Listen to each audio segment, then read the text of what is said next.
Ang paggawa ng water bonsai. Pero parang first time ko lang narinig yung water bonsai, Edwin eh. Usually, ang alam natin, di ba, yung mga bonsai na nasa lupa paso. po, nasa maliit na paso. So, ano itong tinatawag na water bonsai? At ano-ano yung mga halaman na pwedeng gawing water bonsai? Ang water bonsai po ay isang uri ng paghahalaman na bago po na sa tubig lang naman po siya mabubuhay. Hindi na po kailangan ng lupa at yung kahit yung sikat ng araw, hindi na po dahil sa indoor plant na po siya. Kahit yung halaman ay nabubuhay sa lupa, pwedeng mabuhay din sa tubig? Opo. At ang kagandahan po, hindi po siya nagkakalumot at maganda po siyang pan-display. Pero ano yung mga halaman na pwede mong i-bonsai? Halos lahat po ng uri ng halaman, kung mapapansin nyo, iba-ibang halaman po siya. Ito anong halaman to? Ito po, fortune plant po. Ito papua, may oregano po, may tea plant, may so, pwede ultimo kahit gulay, meron herbal, po. pwede rin? Opo, pwede rin po. Kahit po yung mga lagundi, maaari rin pong gawing water bonsai. Pero ano naman yung benefits na makukuha natin kapag water bonsai yung ginawa? Ang kagandahan po dito sa water bonsai, dahil sa indoor plant po siya, yung hangin na kailangan natin, yung oxygen po, ay yun po yung naibibigay niya. Kasi hindi na po siya kailangang pasikatan sa araw dahil sa hindi niya na po kaya yung sikat ng araw. Madali na po siya malanta. Sabagay, kasi yung diba, yung ozone layer na masyado ng direct yung sunlight. Pero meron kang tinatawag na KKK eh. Share mo ka sa amin, ano yung KKK na yan? Yung sa water bonsai po namin, tinatawag po namin yung sagip kalikasan, kalusugan, kabuhayan. Kasi po nakakatulong sa kalikasan dahil yung mga halaman na lumalaki po siya, pagka pinuputol, sinusunog na lamang o tinatapon. Ngayon po maaari nang gawing water bonsai.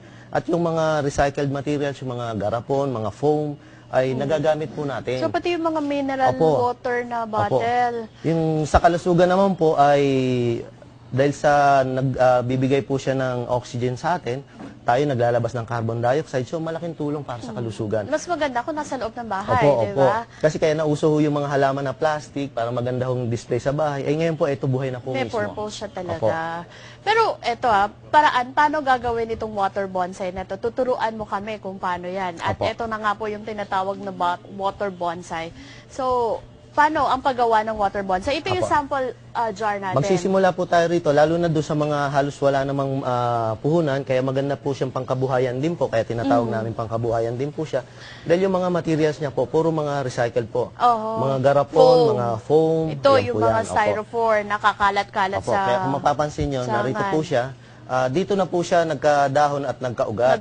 At safety po siya dahil sa may foam po siya, hindi siya maitlugan ng lamok. Okay. So, hindi kasi po pag stagnant water, doon nag-iipon, lalo na ng malinis. Pero may nilalagay ka ba doon sa tubig? May solution ba? Kasi, syempre, hindi natin alam kung gaano maglalast yung Ito po yung powder grower na tinatawag po namin para po mabuhay ho yung halaman at hindi po magkalumot yung tubig. Itong jar, yung loob na tubig. Dahil sa ito po, kagaya ho na itong mga gawa ho natin na to, hindi na ho siya pinapalitan ng tubig. Halos 4 months na po siya nakababad, dyan na ho siya nagkaugat, ay buhay po siya.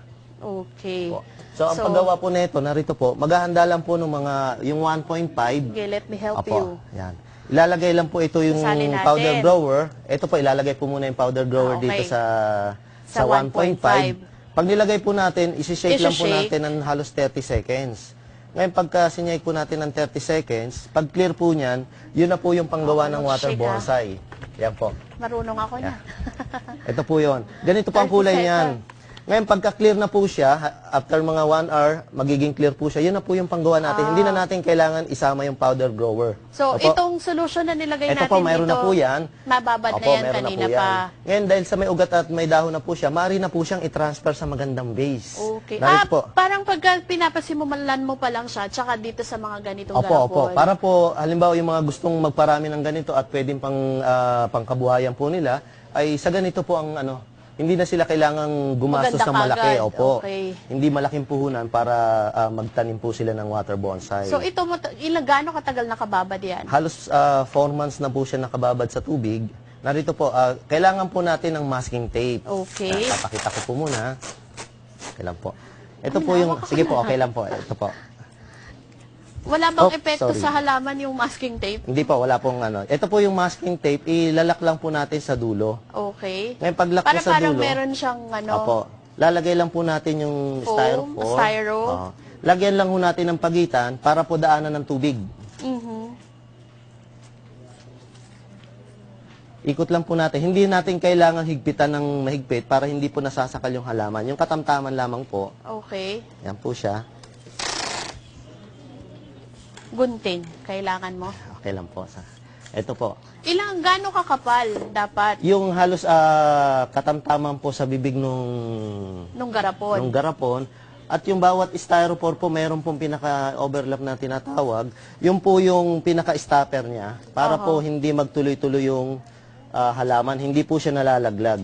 Okay. So, from mahahaba, meron ding maliliit. Opo. Yan. Ito po. So, maaari na po natin siyang itanim sa magandang vase. Pag sa magandang base, ang nilalagay mo ay Styrofoam po, para malinis po siya tignan. Ang kagandahan po ng water bonsai, napakatipid po sa tubig. Dahil yung 1.5 na ganito po ay 6 months na po siya tumatagal. Okay. At ang pagdidilig po nito, So, para mas maganda, lalagyan mo siya ng mga bato. pebbles po. Opo, kasi yung butas po na nandito, daanan ng tubig, ay maaari pa rin pag-itlogan ng lamok. Kaya nilalagyan natin ng pebbles para matakpan po, pero hindi nababarahan. Okay. Yan po. So, kaya maganda din siya. Opo, maganda po siyang pang-display at hindi po siya maitlogan ng lamok. Ito po, So, yung pagdilig paano mo po. siya didiligan? Ayan po.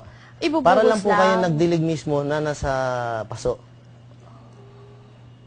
Ganon. Pero, pagka halimbawa, diniligan mo na siya, syempre, mapupuno na yung tubig. Paano yun? Yun po, halos kahit isang buwan yung hindi diligan, buhay po siya kasi nakababad siya sa tubig. So, medyo Ganun po siya. matipid din.